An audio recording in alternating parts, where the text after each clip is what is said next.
A 3-year-old loses her mom. Then, her puppy does something that made everyone cry. Sometimes, the smallest moments contain the biggest goodbyes.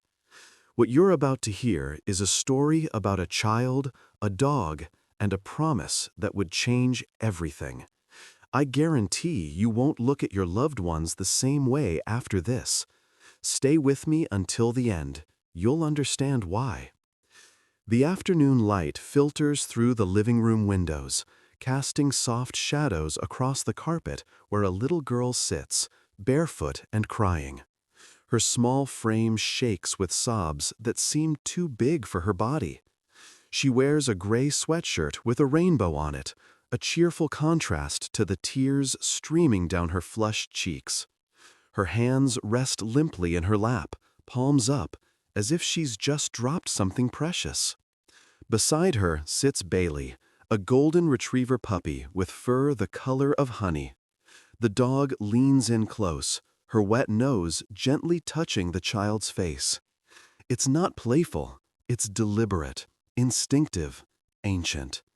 The puppy seems to understand that something is deeply wrong, and she's doing the only thing she knows how to do: stay close, offer warmth, be present. The beige sofa behind them sits empty. A plant droops in the corner. Books are stacked on the coffee table, untouched.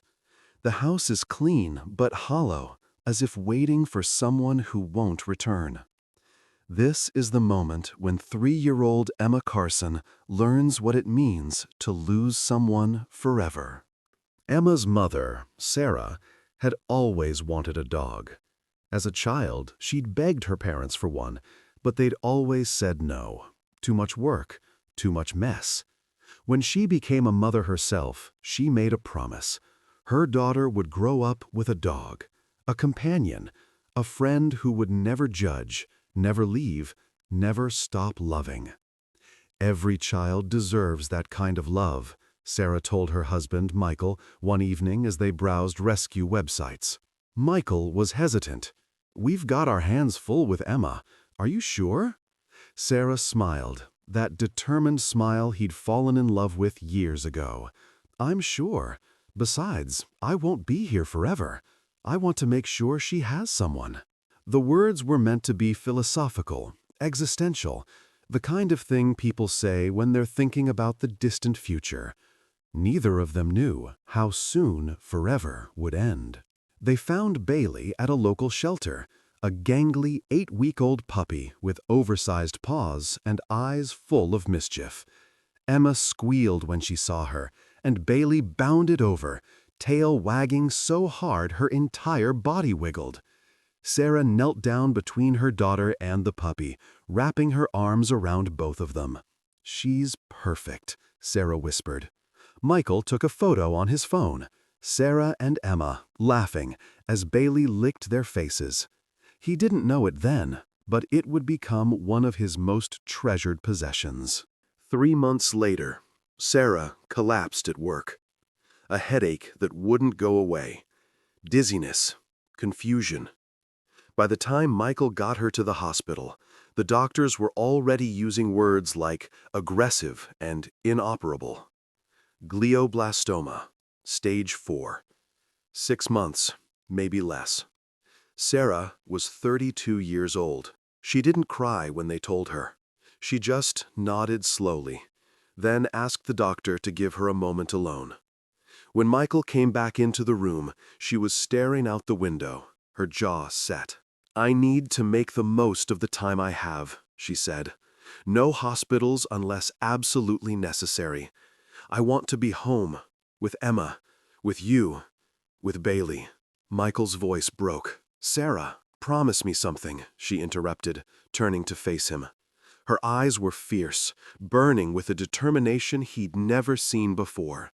"Promise me you'll keep Bailey, that you'll tell Emma, tell her that Bailey was my gift, that I chose her specifically, that every time she looks at that dog, she'll know how much I loved her." "I promise," Michael whispered. Sarah lived with intention. She couldn't drive anymore, couldn't work, could barely keep food down most days. But she could sit on the living room floor with Emma and Bailey. She could read stories, sing songs, braid her daughter's hair. She could watch her daughter play with the puppy and memorize the sound of her laughter. Bailey seemed to sense Sarah's fragility. The rambunctious puppy became gentle around her, careful. She would rest her head on Sarah's lap during the bad days, as if offering comfort she couldn't articulate. Emma, at 3 years old, didn't fully understand. "Mama sick?" she would ask, tilting her head. "Mama's sick," Sarah would confirm, pulling her close. "But Mama loves you so much, more than all the stars in the sky. And Bailey loves you too. You'll take care of each other, won't you?" Emma would nod solemnly. Then Bailey would bound over, and the moment would dissolve into giggles and puppy kisses. Sarah recorded videos on her phone, dozens of them. "Emma, my love, this is for when you're older," she would say into the camera. "I want you to know that every moment with you has been the greatest gift of my life. You are brave and kind and so, so loved." Sarah passed away on a Tuesday morning, at home, with Michael holding her hand. Emma was still asleep. Bailey was curled up at the foot of their bed. When Michael had to tell his daughter, he kept his promise. He brought Bailey into Emma's room, sat down on the floor, and tried to find words that a 3-year-old could understand. "Mama went to heaven," he said, his voice cracking. "She's not coming back, sweetheart." Emma stared at him, her little face scrunching up in confusion. "Mama? She loved you so much, and she wanted you to have Bailey. Bailey is Mama's special gift to you. Do you understand?" That's when Emma started to cry. Not because she fully grasped death, how could she, but because she understood absence. Mama wasn't there. Mama wouldn't be there for breakfast, for story time, for nighttime cuddles. Michael pulled her into his arms, and they cried together. And that's when Bailey did something extraordinary. The puppy, barely 6 months old, walked over to Emma and began gently licking the tears from her face. Not excitedly, not playfully, tenderly, purposefully, as if Sarah had taught her what to do in this exact moment. Michael had set up a camera in the living room, something Sarah had suggested. "I want you to capture our ordinary moments," she'd said. "Those are the ones that matter most." The camera caught everything. Emma, devastated, sitting on the floor. Bailey, leaning in with ancient wisdom in her puppy eyes. The empty sofa where Sarah would never sit again. The books she'd never read. The plant she'd never water. It captured the precise moment when a child learned about loss, and a dog became more than a pet. She became a promise keeper, a memory made flesh, a living reminder that love doesn't end when life does. Emma is 4 now. She still asks about Mama sometimes, usually at night. "Is Mama watching?" she'll ask, looking up at the ceiling. "Always," Michael tells her. Bailey has grown into a beautiful golden retriever, gentle and patient.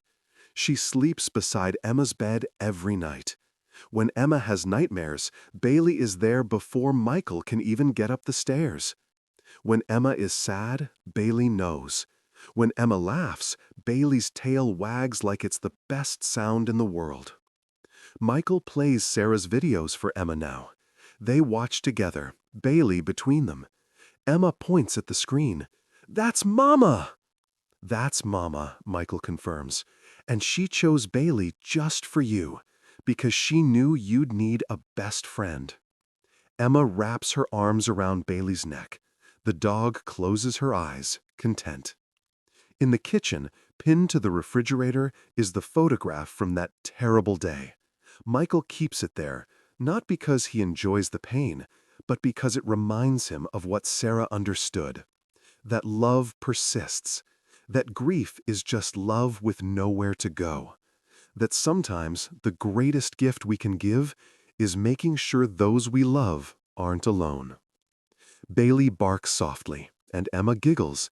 The sound fills the house, fills the hollow spaces, the empty sofa, the quiet corners. Sarah was right. Every child deserves that kind of love. If this story touched your heart, please take a moment to hug your loved ones, the two-legged and the four-legged ones. Life is fragile and precious. Leave a comment below telling me about someone you love or a pet that's been there for you through hard times. Subscribe so we can share more stories that remind us what really matters. And remember, the smallest moments contain the biggest love. Don't wait to show it.